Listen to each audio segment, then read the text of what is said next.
People complain about like, oh, this fight night is so stacked, but this pay-per-view is not. You should put all the fights on the pay. Why? We have to pay for the pay-per-view.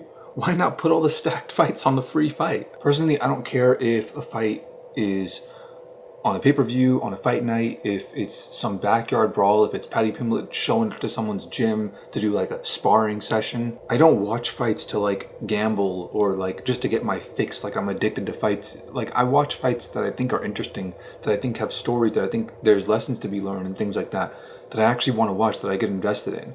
I'll go 6 months without watching a single fight because I don't care about any of the fighters. And then I'll watch like 3 fights back to back that are on like, you know, Apex cards, which I don't do. Like that's an extreme exaggeration, but I would if they're fighters I was interested in. Petr Yan is a fighter I'm interested in, and it just got announced earlier today. He's going to be fighting not even as the main event or even the co-main event of this upcoming Abu Dhabi fight card on July 26th. And I'm gonna be in Dubai July 26th, and I don't mind driving an hour. Another major complaint people have been having is ticket prices in the UFC have been skyrocketing. They're unreasonably high, especially for the pay-per-views. Yeah, but they're not as high for the fight nights. Like, of course they're trying to make money, but in the same sense that they're stacking these cards and kind of like making these ones loss leaders because they're in the pocket of Turkey Al Sheikh or whatever. Like, maybe it's not him, but it's just oil money in general, you know, because Dana White is a sellout. Like they'll put cheaper prices to get more people in those seats. They want to sell out those stadiums. Khalil Roundtree here, I like him more than I like Jamal Hill, but I really don't care about this next fight night or any of that stuff. I am interested in this because of the main event. Let's see who else is on here.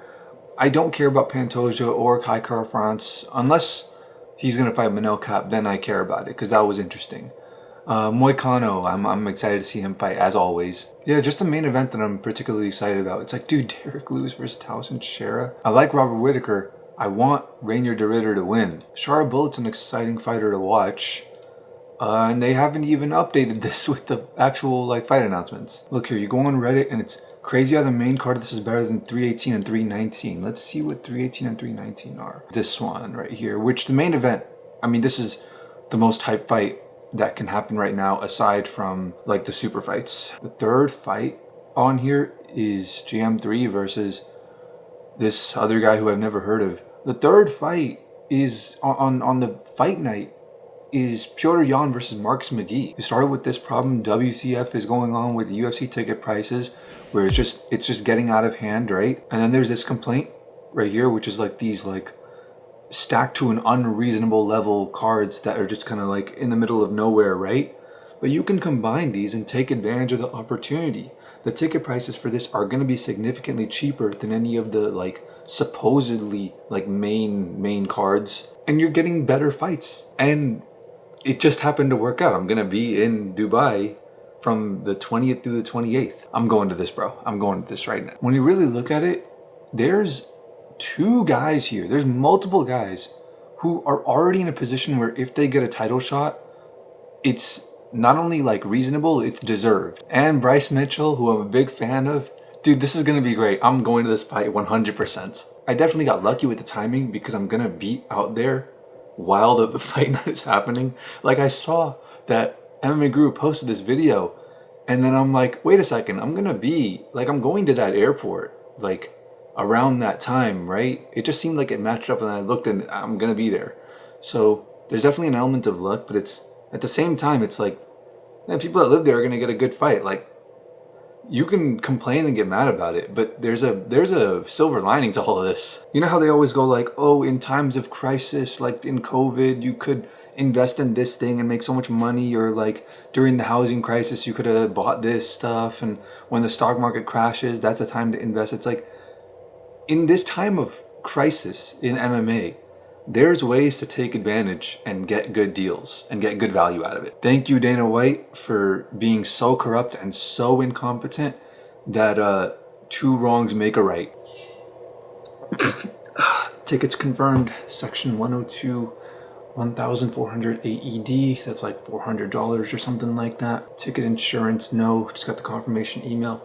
I'm excited. I'm excited. It's my first UFC card that I'm actually going to in person, the event. I do have one issue with the card, one small teensy weensy little issue, and it's the elephant in the room. I'm not even a fan of Evloev, like as a person or anything like that. Any fighter that with their last name ends with V, I kind of don't like any of them by default. They kind of have to earn it. But yeah, like still, regardless of that, there's no one more deserving of a title. There's no one deserving. There was no one else deserving of a title shot. Okay, forget the favorites. Forget the, oh, we want this fight. This fight's going to be interesting. Forget all that for a second, okay? If Aljo beat Evloev, he would get an immediate title shot. There is no world where that doesn't happen. Oh, dude. Aljo versus Volk. Look at what we lost. That would have been crazy. But the point is, he wouldn't have to wait in line after Diego Lopez, which, okay, Diego Lopez getting the title shot, understandable. I'm not saying that that's like an injustice or whatever.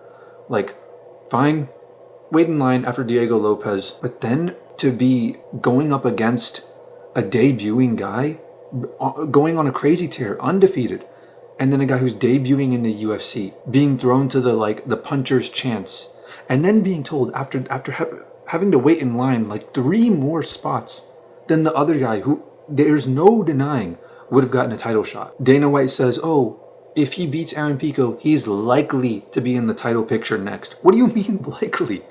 He should have already fought for the title. Nothing's been like confirmed. I mean, this fight's been confirmed, but like outside this fight, nothing.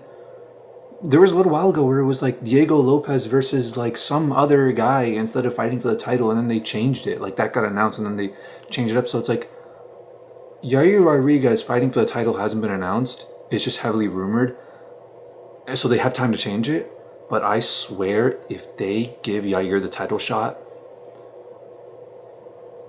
then nothing. There's nothing we can do. The UFC has already proven they have no integrity, no passion, no principles, no purpose other than to maximize profits and to prevent John Jones from leaking the gay sex tapes they have of the executives, Dana and Hunter and all them. Like if the fans weren't gonna revolt and go like, screw UFC, we're watching something else, we're watching kickboxing, we're watching Muay Thai, like if they didn't go like, we demand more over the past 3 years, they're not gonna do it now. The fans are too addicted. They just need their fix. They're gambling. They're doing all this stuff. They're just watching fights just to watch fights, not for the story, not for any of that stuff. Aside from all that, Aaron Pico brings the fight, so I'm still excited for the fight. It's gonna be bugging me when I'm watching the fight that Movsar shouldn't be here. I really don't have any other problems though. Even Petr Yan versus Marcus McGee. I like the fight. I don't think it's a bad. I mean, it's a little whatever. I'm just excited to see Petr Yan in person. Overall, like, I say these things to criticize it, but I only criticize it because I love it. Like, I am excited for the card. This is going to be fun. Who had a better prime, Big A, Mao, or Genghis? Ooh, Genghis's prime was crazy because you got to think for the era that he was in, you know what I mean? The skill, like, it's sort of like a Anderson Silva or Fedor example, you know what I mean?